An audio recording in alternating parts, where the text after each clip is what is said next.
হ্যাঁ হ্যালো, আচ্ছা ঠিক আছে। হ্যাঁ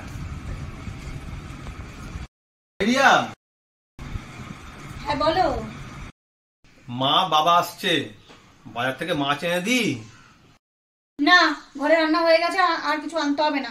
ডাল আলু শুধু যেটা আছে সেটাই খাবে, কিছু আনতে হবে না। দেখো এতদিন পর আসছে, একটুখানি মাছ বা মাংস না নিলে হয়? মাছ না হোক, একটু মাংস তো এনে দিই, খাসির মাংস। বয়স হচ্ছে তো, বলো খাসির মাংসের কি দরকার? খাসির মাংস খেলে তো হাই প্রেশার বেড়ে যেতে পারে, বলো। তাহলে মাংসই না হোক, তাহলে একটু ডিম এনে দিই দোকান থেকে, সেটা তো রান্না করো। আরে তুমি কি পাগল হয়ে গেছো নাকি? এই গরমের মধ্যে আবার হাই প্রেশারে কি ডিম খাওয়াবে? মাথা পাকি খারাপ হয়েছে তোমার?